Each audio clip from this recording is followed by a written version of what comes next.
बात करेंगे मेरे सामने जो बैठे हैं श्री सुनील जी सर हैं, जो कोपा ट्रेड से बिलोंग करते हैं और आज हमको वो सारी चीजें बताएंगे कि अगर एक बच्चा कोपा ट्रेड से आईटीआई करना चाहता है 2026 में या फिर आगे आने वाले टाइम में, तो उनके लिए कोपा ट्रेड से ऐसे कौन से बेनिफिट्स हैं जो उनको मिल सकता है या फिर वो जो ले सकता है। तो हम बात करेंगे सुनील जी से और एक एक पॉइंट पे हम बात करने वाले हैं।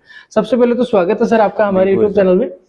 तो मैं जानना चाहूंगा सर कि कोपा में अगर कोई बच्चा आईटीआई कर रहा है या इन फ्यूचर करना चाह रहा है तो उसके लिए मोस्ट इम्पैक्टफुल स्कोप क्या है इन फ्यूचर।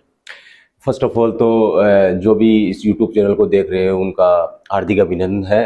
आज जो गवर्नमेंट आईटीआई के रिगार्डिंग जो भी ट्रेड से रिलेटेड जो भी इंफॉर्मेशन है, जिसमें आईटीआई के अंदर एक ट्रेड चलती है जिसका नाम है कोपा, जिसे बोलते हैं हम कंप्यूटर ऑपरेटर प्रोग्रामिंग असिस्टेंट बोलते हैं।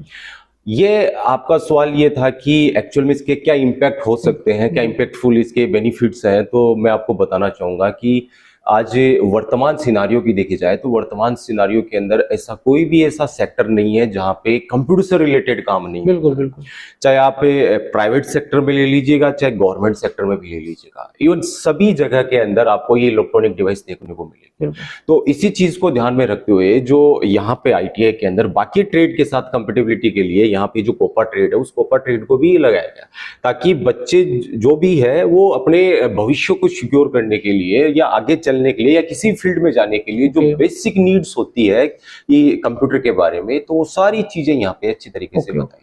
Okay, thank you sir. तो आप सबको समझ में आया कि कोपा हमारे लिए क्यों जरूरी है, बट मैं एक दो क्वेश्चन और करूंगा सर। अगर कोई इंसान ये चाहे कि वो कोपा से करे और अगर वो गवर्नमेंट सेक्टर में ना जाना चाहे या फिर वो एक प्राइवेट सेक्टर में ना जाना चाहे, तो वो खुद का एम्प्लॉयमेंट कैसे कर सकता है या खुद से वो क्या काम कर सकता है। अगर 1 साल का उसने कोपा से आईटीआई किया है तो खुद का ऐसा क्या काम कर सकता है वो, जिसके थ्रू वो अपने आप को मैनेज कर पाए या वो बेनिफिट उठा पाए इस चीज का। एक्चुअली देखिए, शुरुआत में मैंने आपको बता दिया था कि ऐसी कोई फील्ड नहीं है जहाँ पे इस कंप्यूटर का यूज नहीं होता। आपका सवाल ये था कि किसी प्राइवेट या गवर्नमेंट सेक्टर में ना जाकर स्वयं का स्वरोजगार किस तरीके से क्रिएट कर सकता है। तो मैं आपको बताना चाहूंगा कि आज वर्तमान समय के अंदर आप ऐसी फैसिलिटीज, ऐसी अपॉर्चुनिटीज मिल रही है बच्चों को, और वो अपॉर्चुनिटीज एक्वायर करने के लिए बच्चों को बेसिक चीज जो कंप्यूटर का बेसिक फंडामेंटल पता होना चाहिए। जैसे फॉर एग्जांपल आपको दूं, आज आप छोटी सी छोटी चीज, अगर आप जन्म प्रमाण पत्र बनाने से लेकर